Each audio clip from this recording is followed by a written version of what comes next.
हरिः ओम्।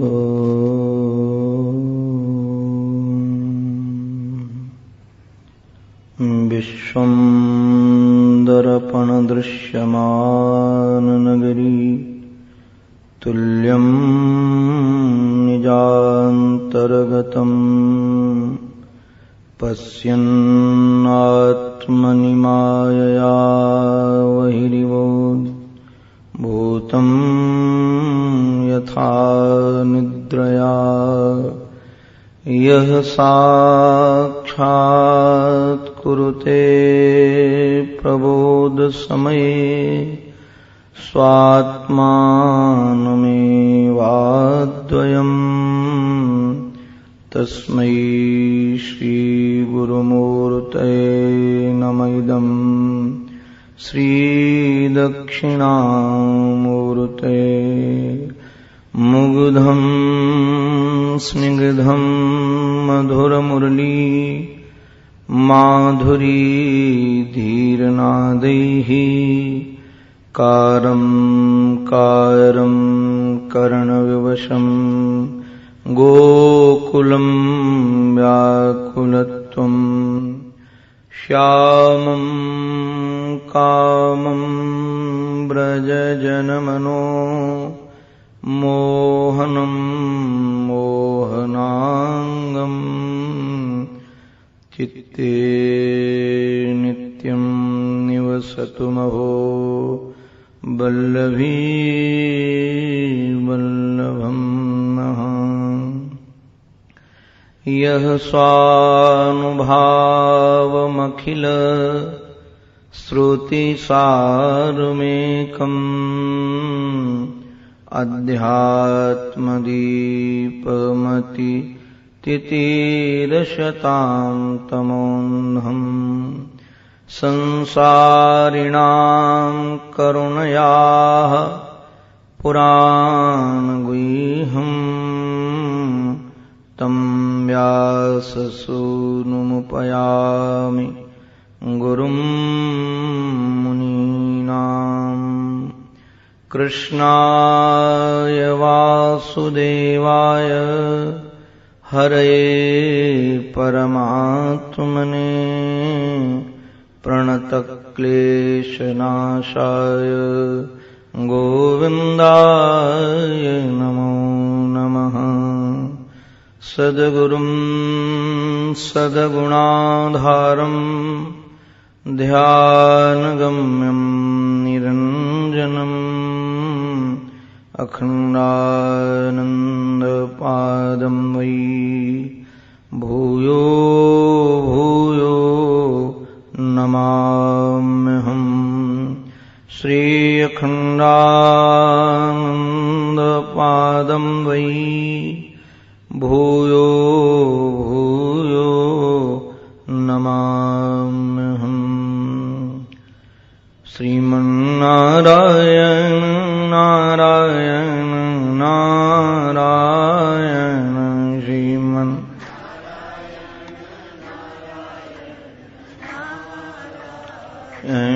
श्रीमन्नारायण नारायण नारायण श्रीमन्नारायण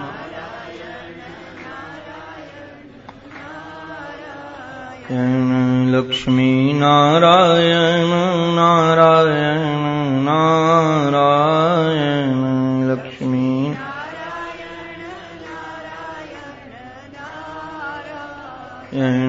लक्ष्मी नारायण नारायण नारायण लक्ष्मी नारायण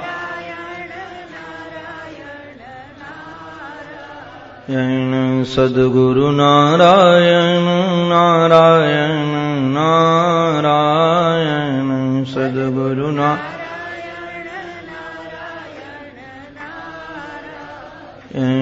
सद्गुरु नारायण नारायण नारायण सद्गुरु नारायण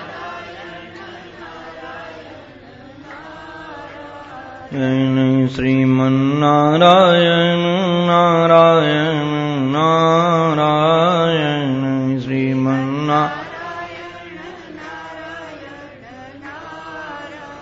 श्रीमन्नारायण नारायण नारायण श्रीमन्नारायण।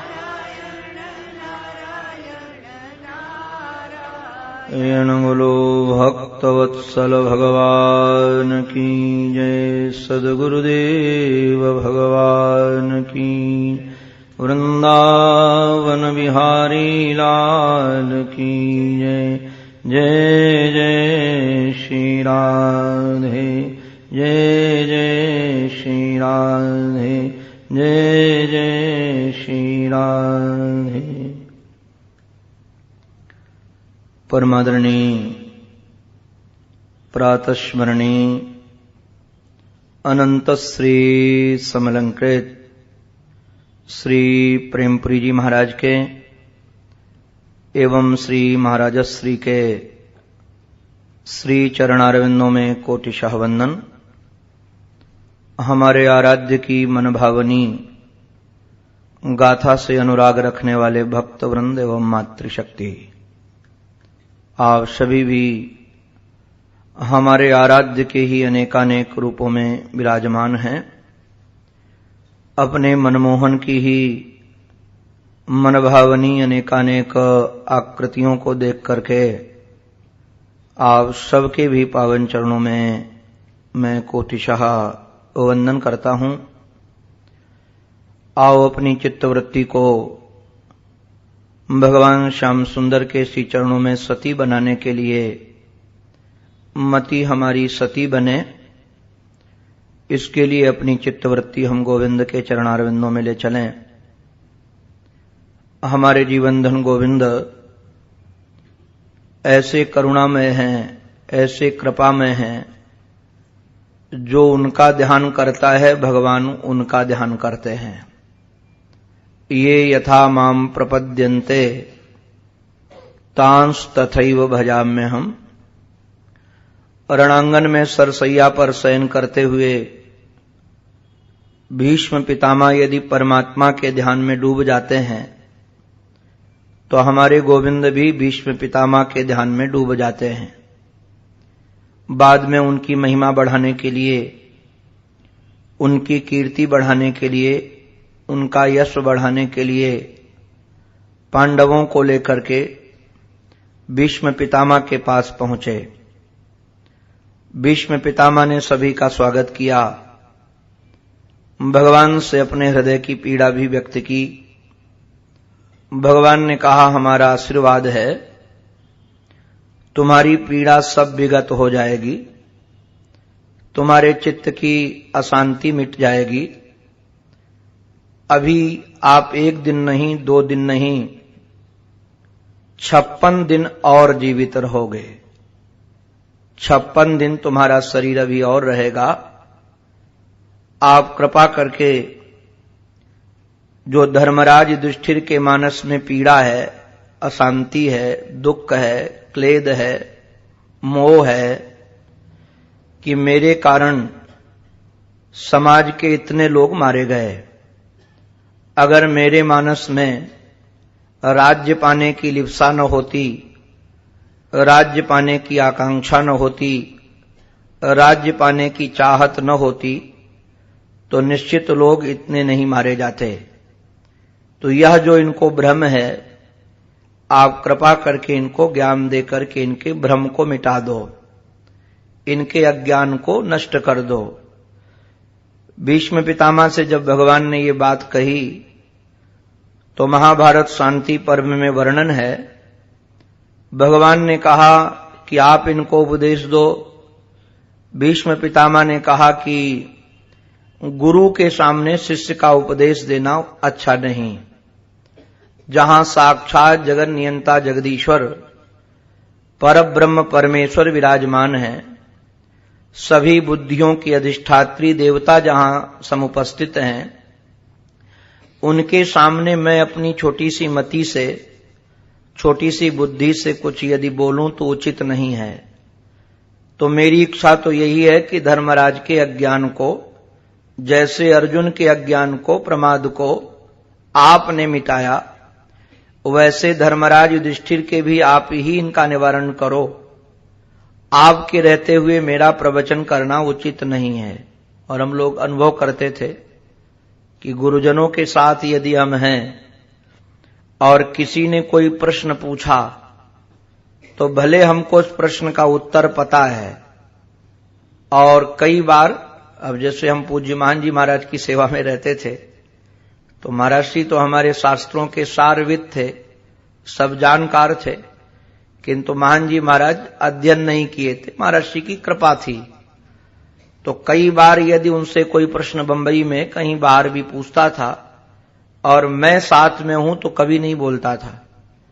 जब वो कहें कि तुम इस प्रश्न का उत्तर दो तो दें, अगर कहें नहीं वो दे रहे हैं तो जैसे दे रहे हैं उसको हम सिरोधार करते थे और उसी में अपनी अनुकूलता भी व्यक्त करते थे। कई बार वो पूछते थे कि जो मैंने इस प्रश्न का उत्तर दिया है ये शास्त्री है कि नहीं, तो हम हंसकर कहते थे शास्त्री नहीं होगा तो हम शास्त्री बना देंगे। तो कहते थे शास्त्री नहीं होगा तो शास्त्री कैसे बना दोगे? तो हम कहते थे कि गुरु मुख से जो निकला हुआ वाक्य वो शास्त्री हो जाता है। अरे शास्त्रों में और क्या है, गुरुजनों का ही तो आशीर्वाद है। तो बड़े खुश होते थे वो। तो भीष्म पितामह ने कहा कि आपके रहते और मैं प्रवचन करूं तो अच्छा नहीं, इसलिए मेरी इच्छा है कि आप ही इनको उपदेश दो, आप ही इनको शिक्षा दो, आप ही इनके अज्ञान को मिटाओ। कन्हैया ने कहा नहीं, मेरी इच्छा है कि आप बोलो। तो बोले अब तो हमको कुछ स्मरण नहीं रहा। कारण क्या है? रक्त सब निकल गया।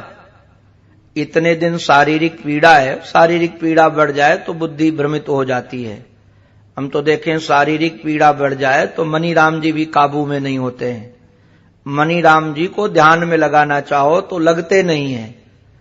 तो देखो यहां पीड़ा अत्यधिक है, 2 अंगुल भी शरीर का कोई अंग शेष नहीं था जिसमें बाण न लगे हों।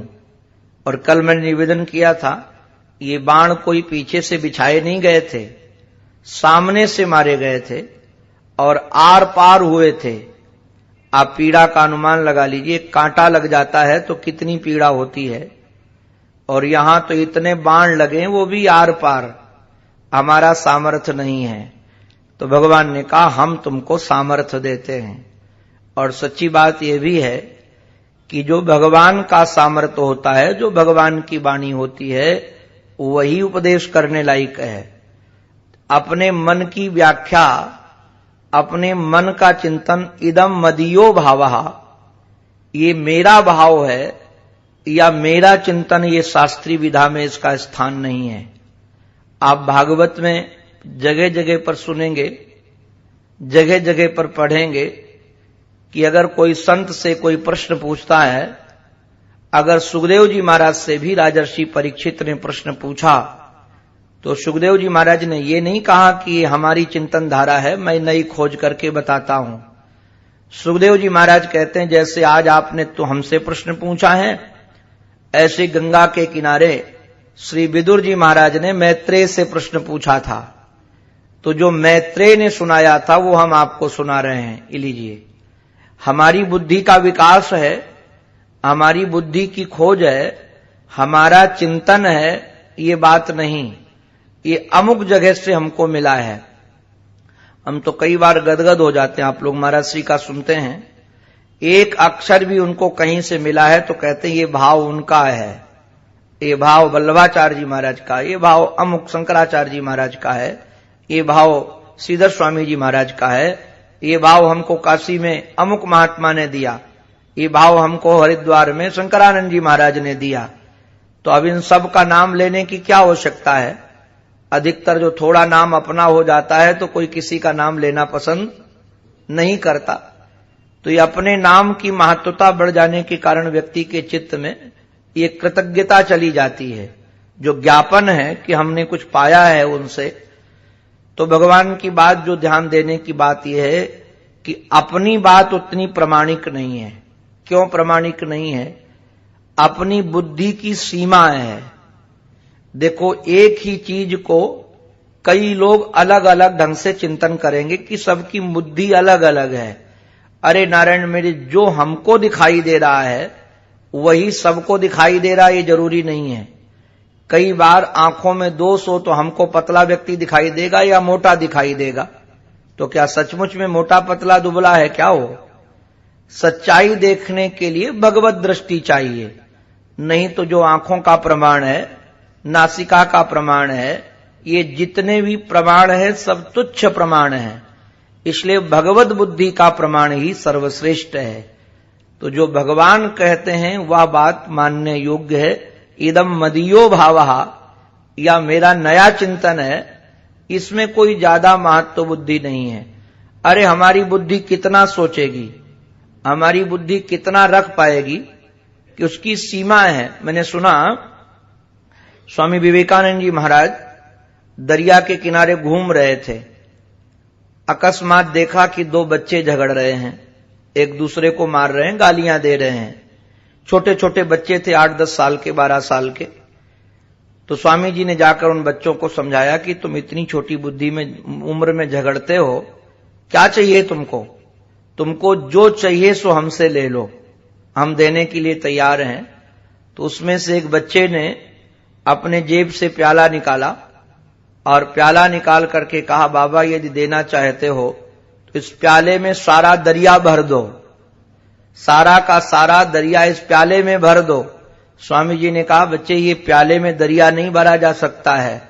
तो उस बच्चे ने हंस करके कहा, स्वामी जी इस खोपड़ी में भी ब्रह्म नहीं भरा जा सकता है, सारा ज्ञान नहीं भरा जा सकता। कहां से भरोगे? तुच्छ पात्र है, बुद्धि की सोच सीमित है, अल्प है। और हम सोचें कुछ परब्रह्म परमात्मा को इसके माध्यम से हम पकड़ लेंगे, इसके माध्यम से हम जान जाएंगे। वो कोई सिद्ध थे, संत को एक शिक्षा देना चाहते थे, संत को एक बात अपनी बात बताना चाहते थे। तो भीष्म पितामह को भगवान ने कहा कि मैं अपनी बुद्धि देता हूं आपको, मैं अपना सामर्थ्य देता हूं आपको। हमारे सामर्थ्य से, हमारी बुद्धि से, हमारे बल से अब तुमको कोई पीड़ा नहीं रहेगी। और ये सब चर्चा चल रही थी, तब तक सायंकाल हो गया, सूर्यास्त हो गया। अभी इतने दिन जीवन बिताना है, 56 दिन तक रहना है, 1-2 दिन नहीं, 56 दिन तक ये चर्चा चलनी है। तो सायंकाल हो गया, ये सब पांडववादी सब महात्मा अपने अपने स्थान को चले गए और प्रभात हुआ। तो जो प्रभात हुआ सब ज्यों के तो सज धज करके पुनः भीष्म पितामह के पास रणांगन में पहुंचे। भीष्म पितामह आज बिल्कुल स्वस्थ हैं। कृष्ण ने बंधन किया और बंधन करके पूछा, पितामह आज तो कोई पीड़ा नहीं है, आज तो कोई अशांति नहीं है, आज तो कोई दुख नहीं है। बोले कुछ भी नहीं है, मैं बिल्कुल इस पीड़ा से विगत हो चुका हूं। और देखिए ध्यान देने की बात यह है, भगवत कृपा से, आराधना से व्यक्ति शरीर की पीड़ा से अलग हो सकता है, ऐसा नहीं कि नहीं हो सकता है।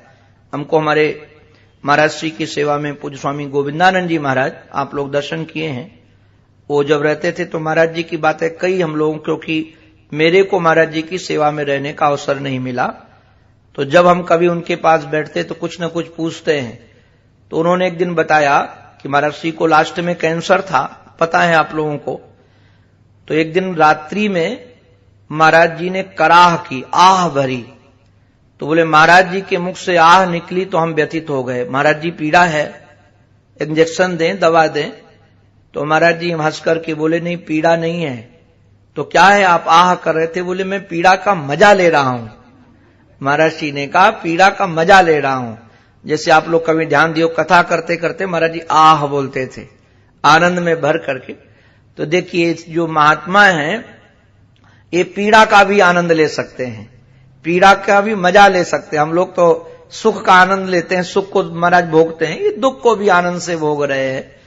तो मानो भगवत कृपा से इनकी पीड़ा विगत हो गई। और युधिष्ठिर जी महाराज ने आकर के जब प्रश्न किया, शयानम सर पंजरे, ये ऐसा नहीं कि गुरु जी व्यासपीठ पर बैठे हैं और माइक लगा हुआ है, अपने मन के अनुकूल सब काम चल रहा है, उस समय ये सत्संग नहीं चल रहा है। ये सत्संग कहां चल रहा है? रणांगन में। और रणांगन में भी ऐसे नहीं, कोई व्यासपीठ नहीं लगी। कृष्ण तो कम से कम जब प्रवचन किए थे तो रथ पर आरूढ़ थे, घोड़ों की बागडोर हाथ में थी, सुव्यवस्थित बैठे हुए थे। और ये महात्मा सुव्यवस्थित बैठे नहीं हुए हैं। कहते हैं युधिष्ठिर तदाकर्ण्य शयानम सर पंजरे, सर पंजरे माने सैया पर, बाणों की सैया पर सोए हुए हैं। और जब महाराज इन्होंने पूछा तो ऋषि नाम चानुशृण्वताम, बड़े बड़े महात्माएं, कल भी मैंने निवेदन किया था कि अज्ञानी के सामने बोलना सरल है, आप जैसे चाहो वैसे बोल दो, किंतु यदि बुद्धिमान व्यक्ति बैठा हुआ हो, योग्य विद्यार्थी के सामने प्रोफेसर को पढ़ाना बड़ा कठिन है। हमने कई दिन तक पढ़ाया भी है, तो मुझे पता होता था कि कई विद्यार्थी इतने तेज थे कि जो पढ़ाना होता उसके पहले का पढ़ के आ जाते थे, तो पढ़ कर आते थे टीका से तो पूछ देते थे। तो यदि हमारी तैयारी न हो तो विद्यार्थियों के सामने गर्दन झुकाना पड़े कि कल देख करके बताएंगे, तो ऐसे विद्यार्थी को क्या करना पड़ता था, ऐसे विद्यार्थियों के सामने पढ़कर आना पड़ता था कि पहले तैयारी करके आए, कहीं गड़बड़ न हो। ये विशेषता बच्चू भाई की थी। यहां पहले ऐसे सत्संगी थे, अभी भी हैं, ऐसे सत्संगी थे कि शास्त्र विधि से अतिरिक्त, प्रमाण के अतिरिक्त यदि कोई महात्मा बोल जाए तो प्रवचन के बाद तुरंत पूछते थे ये कहां से बोले हो, ये कहां लिखा हुआ है। अब जैसे हमने कई बार आपको बताया होगा, जब यहां आए तो बच्चू भाई ने हमको देखा, हमारे नाम के सामने स्वामी लिख गया था, ब्रह्मचारी नहीं लिखा था, और मैं कमरे में बैठा हुआ था, कपड़ा ऊपर नहीं था, यज्ञोपवीत दिख रहा था। तो आए, कुर्सी में लकवा मारा था, उसमें बोलते नहीं थे, तब भी आए और आकर के हमारे पास बैठे हुए थे। तो हमारे जनेऊ को पकड़कर बोले ये क्या है, तो मुझे लगा कि शायद यज्ञोपवीत की पहचान नहीं है क्या। तो मैंने कहा ये जनेऊ है, यज्ञोपवीत है। तो जो साइकिल लेकर के आया था उनकी, उसको कहा कि सारा किया पत्रिका ले आओ जो नाम की छपी है। तो जब वो लेकर के आया तो हमको दिखाया कि यहां स्वामी लिखा हुआ है और ये जनेऊ है, ये दोनों का मतलब क्या है। तो हमने कहा गलती से छप गया होगा, मैं तो ब्रह्मचारी ही हूं। तो मुझे लगा कि जिसको इतना विभाग पता है कि स्वामी के सामने स्वामी यदि लिखा है तो यज्ञोपवीत नहीं होना चाहिए, और यदि ब्रह्मचारी लिखा है तो यज्ञोपवीत होना चाहिए, चोटी होनी चाहिए। तो ऐसे व्यक्ति के सामने बोलना और कहना थोड़ा सजग रह करके, तो ये बड़े बड़े महात्मा इनके सामने हैं। महाराज चानुश्रृण्वास ऋषि नाम, बड़े बड़े महात्मा महाराज वहां बैठे हैं। अब इन्होंने उनके सामने बोलना प्रारंभ की, यथा वर्णम यथाश्रमम। यथा वर्णम का ही प्राय है, वर्णाश्रम व्यवस्था और आश्रम व्यवस्था, प्रारंभ यहां से किया। वर्णाश्रम व्यवस्था माने ब्राह्मण, क्षत्रिय, वैश्य और शूद्र, ये वर्णाश्रम व्यवस्था है। आश्रम व्यवस्था माने ब्रह्मचर्य, गृहस्थ, वानप्रस्थ और संन्यास। तो किसका क्या धर्म है, ब्राह्मण का धर्म। आपको यदि पढ़ना हो तो इसको विस्तार से पढ़ना चाहिए। आज स्वाध्याय में प्रमाद हो रहा है। मैं तो कई बार कहता हूं प्रत्येक हिंदू को महाभारत जरूर पढ़ना चाहिए, रखो चाहे भले ना। यहां प्रेमपुरी जी महाराज के यहां से ले जाकर पढ़ो महाभारत ग्रंथ, क्योंकि जो महाभारत में है वही सर्वत्र है। यदिहास तदन्यस्त, और जो महाभारत में नहीं है वो कहीं नहीं है। और अगर सब न पढ़ सको तो शांति पर्व तो जरूर पढ़ो, उसमें ऐसे ऐसे उपाख्यान है, ऐसे ऐसे चरित्र का वर्णन किया है श्री वेदव्यास जी महाराज ने, हम लोग चिंतन करते तो गदगद हो जाते हैं। वहां पर ये बड़े विस्तार से, यहां विस्तार नहीं है, यहां तो संक्षेप में लेकर, क्योंकि यहां मूल जो है भगवान श्री कृष्ण के चरित्रों को कहना है। ये तो भूमिका के रूप में प्रथम स्कंद है जिसकी चर्चा आपके सामने चल रही है। तो मैं निवेदन कर रहा था, वहां वर्णन है कि ब्राह्मण का कर्तव्य क्या। जैसे ब्राह्मण का कर्तव्य यज्ञ करना और यज्ञ कराना, दान देना और दान लेना, दोनों काम है। विद्या पढ़ना और विद्या पढ़ाना, ये ब्राह्मण का कर्तव्य बिल्कुल संक्षेप में बोल रहे हैं। और क्षत्रिय का कर्तव्य है राष्ट्र की रक्षा सुरक्षा करना। वैश्य का कर्तव्य है ये संग्रह करना, और संग्रह करके सबका पालन पोषण करना, केवल अपने परिवार का ही नहीं। भागवत में तो 4 काम है वैश्य के, कृषि, गोरक्षा, वाणिज्यम, कुशीदम धर्म मुच्यते। और शूद्र का परम कर्तव्य सेवा धर्म। ये पहले वर्णाश्रम व्यवस्था बता दी। आश्रम व्यवस्था बताने के बाद हमारा ब्रह्मचर्य, गृहस्थ, वानप्रस्थ और सन्यास। ब्रह्मचर्य आश्रम में जब तक विवाह न हो तो ब्रह्मचर्य की रक्षा, सुरक्षा और अध्ययन 2 काम है। अध्ययन करना ब्रह्मचारी का परम कर्तव्य, स्वाध्याय करना। प्रथमे अर्जिते विद्या, द्वितीय अर्जितम धनम, तृतीय अर्जितम धर्मम, चतुर्थम किं करिष्यति। ब्रह्मचर्य आश्रम व्यवस्था में यदि अध्ययन नहीं करता है और गृहस्थ आश्रम में धन नहीं कमाता है और वानप्रस्थ में यदि धर्माचरण नहीं करता तो फिर क्या करेगा?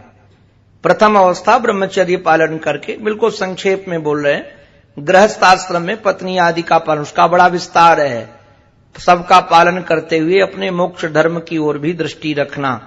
वानप्रस्थ में पुनः अपने को समेट करके संसार से वैराग्यशाली बन जाना। हमारे एक महात्मा बहुत अच्छी बात कहते थे।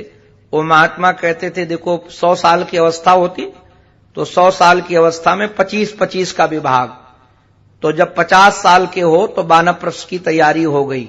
वो तो हंस के कहते थे, जो गिनती है ना, हमको बहुत अच्छा लगता है उनका वाक्य, 50 के बाद जो गिनती चलती है सब में 51, 52, 53, 54 सब में बन लगा है, तो बन जाने की तैयारी करो, और बन न जा सको तो वृंदावन तो आ ही सकते हो। श्री किशोरी जी की कृपा से वहां कोई कमी नहीं है। और 50 से हमारा 60 तक यदि नहीं तैयारी किए बन की, वानप्रस्थ की ओर नहीं तैयारी किए, तो फिर जो उसके बाद गिनती है सब में महाराज 61, राजू भैया पीछे से बोल रहे हैं, 61, 62, 63 सब में 60 लगा है। अब 60 माने क्या होता है वो हम आपको नहीं बताएंगे, आप अपने आप समझ जाइएगा 60 का अर्थ क्या है। तो महाराज इस प्रकार से वानप्रस्थ बाद में सम्यक प्रकार से न्यास त्याग करके चले। उसके बाद ये दान धर्मान, राज धर्मान, मोक्ष धर्मान विभागशः। व्यक्ति के जीवन में जैसे शरीर को स्वस्थ रखने के लिए स्नान चाहिए, वैसे धन को पवित्र करने के लिए दान चाहिए। कल मैंने निवेदन किया था इस विषय पर, दान यदि होता रहेगा तो धन पवित्र हो जाएगा। राजा का कर्तव्य है कि संपूर्ण प्रजा को, राजा का कर्तव्य है संपूर्ण प्रजा को अपने पुत्र के समान पाले, सत्य का आचरण करे, जीवन में धर्मनिष्ठा हो, सच्चरित्रता हो। देखो ध्यान दीजिएगा, प्रत्येक मनुष्य के जीवन में 3 आवश्यकताएं तो परम है अगर स्वस्थ रहना चाहते हो। एक तो व्यक्ति सच्चरित्र हो, और दूसरे व्यक्ति के जीवन में आतिथ्य सेवा हो। सच्चरित्रता हो, आतिथ्य सेवा हो, ये गृहस्थाश्रम के परम मूल हैं व्यक्ति के जीवन में। और दान हो। सच्चरित्रता का अभिप्राय मन से, वाणी से, शरीर से किसी का अहित न करें, न मन से, न वाणी से, और न अपने कर्म से। सच्चरित्र माने केवल ब्रह्मचर्य रक्षण नहीं है। सच्चरित्रता का अर्थ भीष्म पितामह ने यहां पर मन से, वाणी से और अपने कार्य शरीर से किसी से भी किसी का अहित न हो, अमंगल चिंतन भी न हो, अमंगल वाणी न बोले, अमंगल व्यापार न करें, व्यवहार, व्यापार माने व्यवहार न करें। यहां हमारे श्री भीष्म पितामह जी महाराज ने एक बड़ा सुंदर उपाख्यान सुनाया। भीष्म पितामह जी महाराज कहते हैं, जिस समय श्री प्रहलाद जी महाराज राजा हुए तो प्रहलाद जी महाराज की सच्चरित्रता इतनी बड़ी कि इंद्र का राज्य इनको सहज मिल गया, युद्ध भी नहीं करना पड़ा, बिना युद्ध के स्वर्ग के राजा बन गए। बेचारा इंद्र भागा भागा, मारा मारा घूमने लगा। अब बड़ा दुखी, क्या करें? तो वह बृहस्पति के पास जाकर प्रार्थना करता है कि हमारा राज्य हमको कैसे मिले, आप कृपा करके उपदेश दो। तो बृहस्पति ने कहा, ये उपदेश हम तुमको नहीं देंगे, तुम शुक्राचार्य जी के पास जाओ। ये उपदेश शुक्राचार्य देंगे कि जिनका शिष्य अपने चरित्र के व्यवहार से, चरित्र बल पर, सच्चरित्रता से ये राज्य पा गया है, संपत्ति पा गया है, बल पा गया है, तो उनके पास इसकी विदा है, उनके पास जाओ। जब ये इंद्र शुक्राचार्य जी महाराज के पास में गए और जाकर के प्रणाम करके कहा कि महाराज आप हमको शिक्षा दीजिए, उपदेश दीजिए। तो शुक्राचार्य जी ने कहा ये उपदेश हम तुमको नहीं देंगे, तुम प्रहलाद के पास जाओ। श्री प्रहलाद जी महाराज के पास गए और प्रहलाद जी महाराज के पास ब्रह्मचारी का वेश बनाकर, ब्राह्मण का वेश बनाकर गए। उन्होंने कहा रुको, अभी हमारे पास टाइम नहीं है, अगर उपदेश सुनना है अभी हम राष्ट्र सेवा में लगे हैं, बाद में हम आपको उपदेश देंगे, और अगर सच्चा जिज्ञासु हो तो रुके, और यदि गड़बड़ जिज्ञासु हो तो भागेगा कि नहीं भागेगा, कहेगा कोई हमारे पास इतना टाइम तो जो हम प्रतीक्षा करें। हमारे श्री कैलाश आश्रम में, जिसके श्री प्रेमपुरी जी महाराज वहां के मंडलेश्वर जी थे, तो वहां जब रखते हैं विद्यार्थियों को पढ़ने के लिए, जो ब्रह्मसूत्र प्रस्थान त्रय की पढ़ाई होती है, तो मंडलेश्वर जी महाराज के सामने नियम था कि वहां रहने वाला भगवा वस्त्रधारी हो, दूसरे को नहीं रखते, सफेद वस्त्र वालों को नहीं रखते, अर्थात नैष्ठिक ब्रह्मचारी होना चाहिए। और ये लोग कैलाश आश्रम में नैष्ठिक ब्रह्मचारी की दीक्षा केवल ये शिवरात्रि में देते थे। शिवरात्रि के न इधर न उधर, साल में एक बार दीक्षा देना, जो अपने आए तो पूर्वाचार्यों के नाम से दीक्षा दे देते थे। मंडलेश्वर जी उनके पहले थे। कई बार क्या होता था, बीच में मानो शिवरात्रि के 2 दिन बाद कोई आ गया और उसको वहां रहकर पढ़ना है, वैराग्यशाली है, तो उसको भगवा वस्त्र चाहिए, नैष्ठिक ब्रह्मचारी की दीक्षा चाहिए। तो जिन महात्मा की सेवा में मैं था, वो लोग कहते थे, वो वहां के श्रोत्रिय ब्रह्मनिष्ठ महापुरुषों में बड़ी प्रतिष्ठा उनकी, और बिल्कुल अवधूत, कपड़े भी नहीं पहनते थे। तो जब उनके पास वो आकर विद्यार्थी प्रार्थना करता था कि हमको प्रस्थानत्रयी पढ़नी है और रह करके दीक्षा ग्रहण करके वहां कैलाश में रहना है, किंतु लाल वस्त्र चाहिए, वहां के मंडलेश्वर जी ने आपके पास भेजा है कि वो दे देंगे, हम तो शिवरात्रि में ही देते हैं। तो महाराज श्री कहते थे अच्छा तुमको लाल वस्त्र चाहिए, ठीक है अभी देते हैं। और बाद में झाड़ू पकड़ा देते थे, झाड़ू लगाओ। अब झाड़ू लगा के आए तो महाराज पकड़ा देते छेना, हथौड़ी, पत्थर फोड़ो। वो बेचारा शाम तक फोड़े और जो कमजोर हो भाग जाए।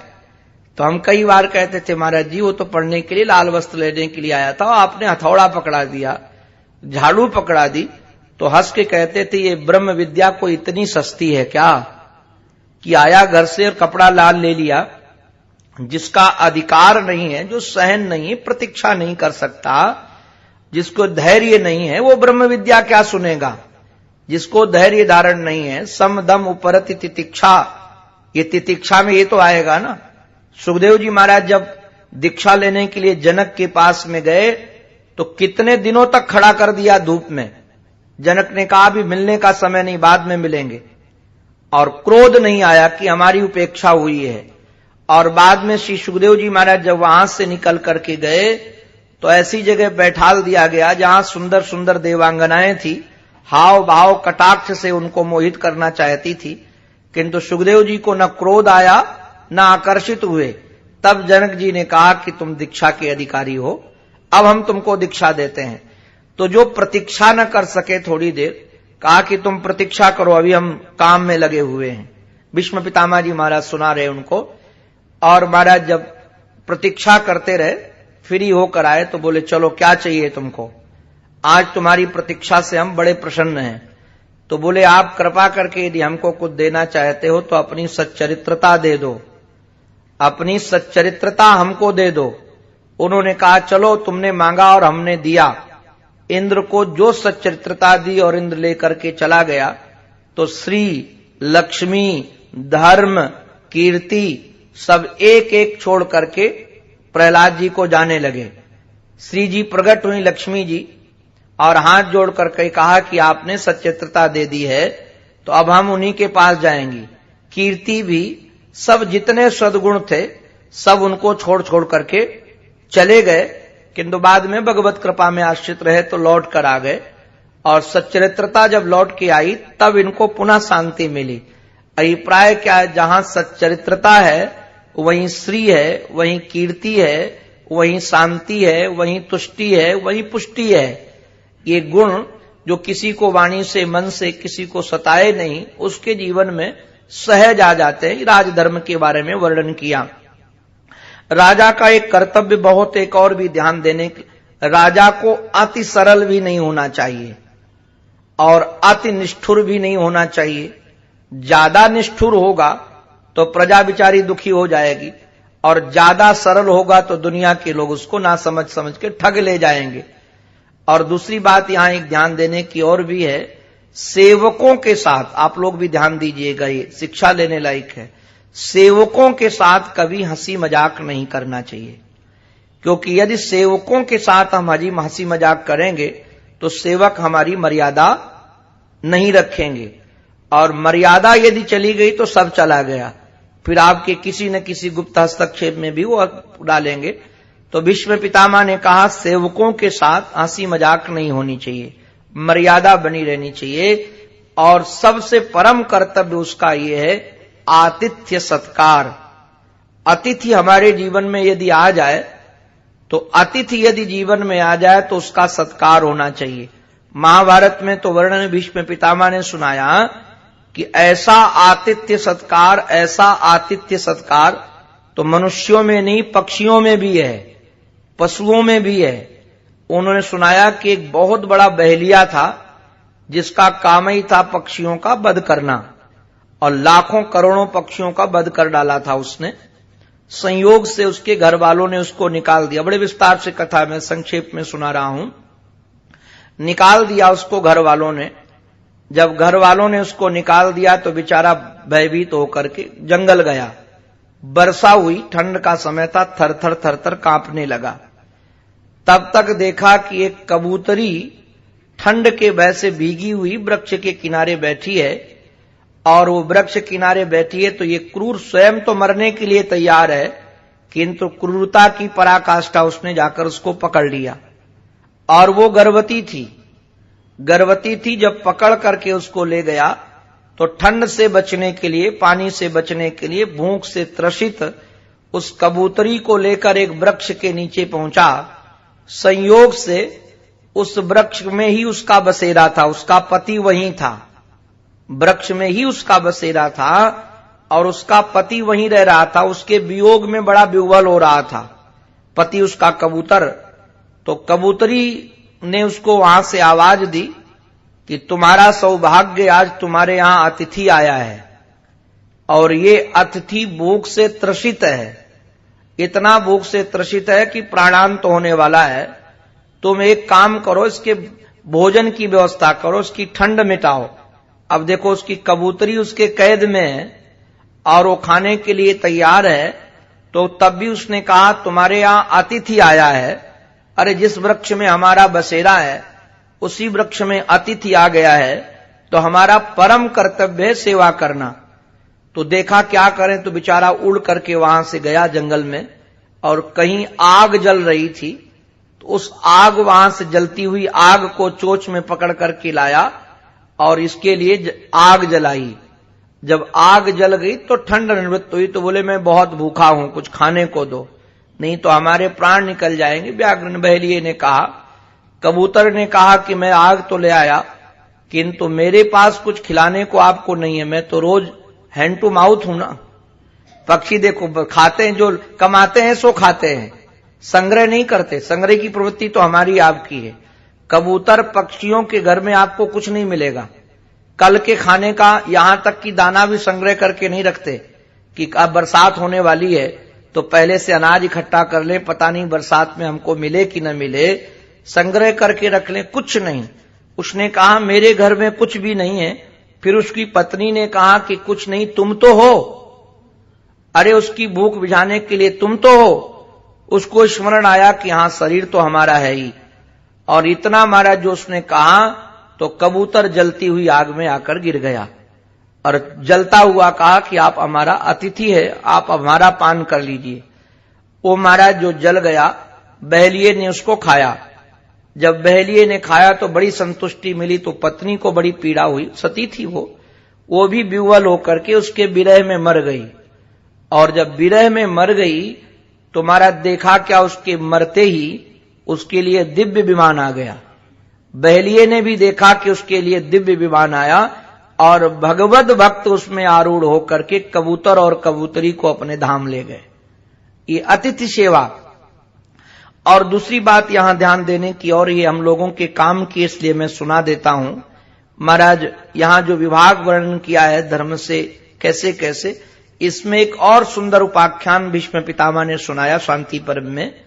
भीष्म पितामह ने कहा, देखो एक बार जब वर्षा में नदियां उमड़ उमड़ कर सागर के पास जा रही थी, तो सागर ने नदियों से पूछा, गंगा जी से पूछा, अरे गंगा तू आती है हमारे पास में, वर्षा ऋतु में बड़े बड़े तू पहाड़ महाराज बहा कर ले आती है, बड़े बड़े वृक्ष बहा कर ले आती है, किंतु एक बार भी तू कभी बांस का वृक्ष, बेत का वृक्ष नहीं लाई बहा करके।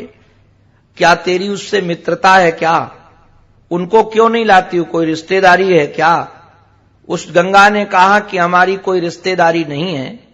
बात यह है कि जब भी हम प्रवाह में होती हैं तो क्या होता है कि जो जाती है बह करके तो वृक्ष झुक जाता है और जमीन के साथ लग जाता है, तो मैं कैसे लाऊं? ये जो बड़े बड़े वृक्ष हैं ये खड़े रहते हैं सीना तान करके, हमसे टकराते हैं और टकराने के कारण हम इनको उखाड़ करके ले आती हैं। टकराने के कारण वो हमसे टकराते नहीं। देखो वायु से छोटे वृक्ष कभी नहीं टकराते, तो टूटते नहीं है, वो झुक गए। तूफान कितना बड़ा आ रहा हो, वृक्ष झुक जाए तो तूफान क्या बिगाड़ पाएगा उसका? और तूफान में टूटता कौन है? जो तधना खड़ा रहता है वही टूटता है। तो भीष्म पितामह ने कहा यह भी शिक्षा लेने लायक है। समय का प्रारब्ध का तूफान यदि आए तो विनम्र व्यक्ति को झुक जाना चाहिए। झुक जाओगे तूफान निकल जाएगा, प्रवाह निकल जाएगा, उसके बाद पुनः तुम हरे भरे हो जाओ, पुनः खड़े हो जाओ अपने काम के लिए। इस प्रकार से महाराज इन्होंने बड़े विस्तार से दान धर्मान, राज धर्मान, मोक्ष धर्मान विभागशः, स्त्री धर्मान, भगवत धर्मान, समास व्यास योग्यतः। समास व्याग से महाराज इन्होंने कहीं विस्तार कहीं संक्षेप में वर्णन किया। ये वर्णन कर ही रहे थे, इतने में देखा कि सह काल प्रत्युपस्थिता, वह काल आ गया। कौन सा काल आ गया? बोले यो योगिनः, जो बड़े बड़े योगी जिसकी प्रतीक्षा करते हैं, जिन्होंने समय पर विजय प्राप्त कर ली, काल पर विजय जिसने प्राप्त कर ली, अर्थात इच्छा मृत्यु वाले लोग, इच्छा मृत्यु वाले योगी भी उसकी प्रतीक्षा करते हैं।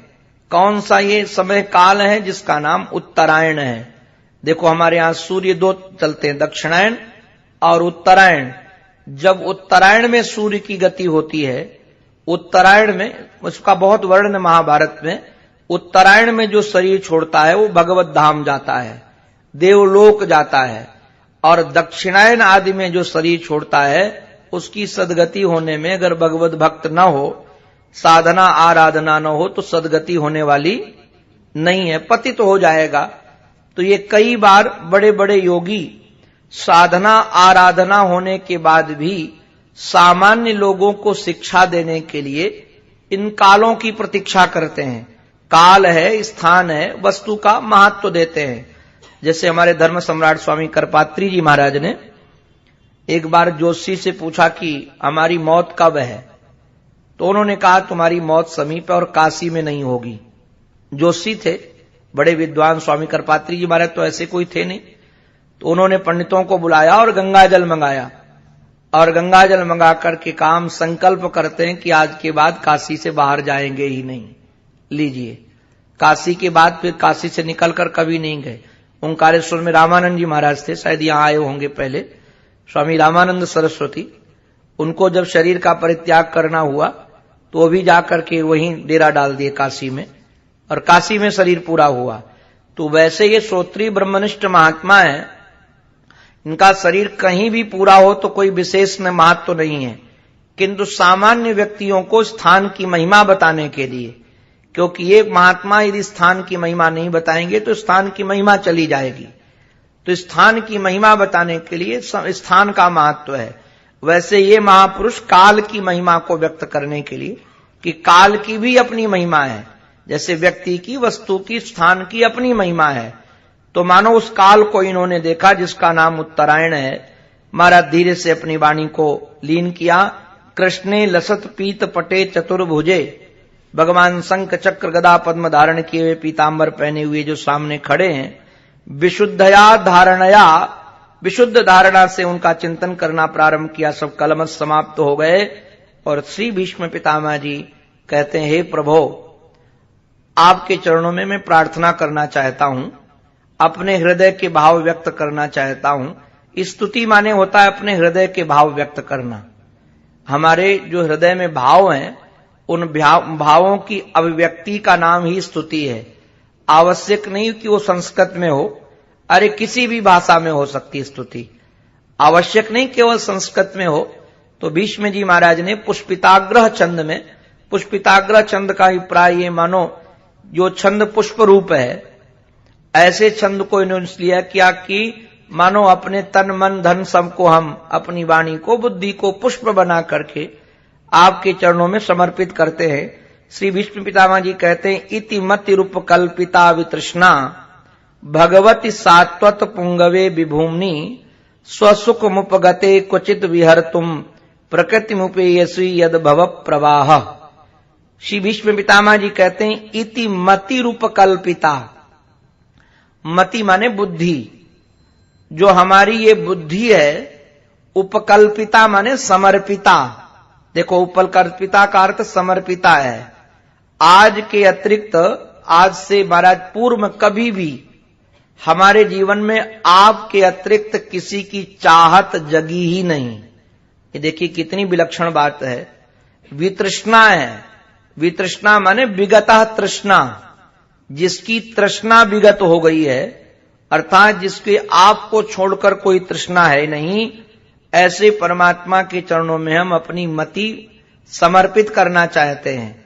हमारे कई टीकाकार महात्मा तो कहते हैं, भीष्म पितामह जी ने कहा, प्रभो मैं अपनी बेटी का विवाह करना चाहता हूं।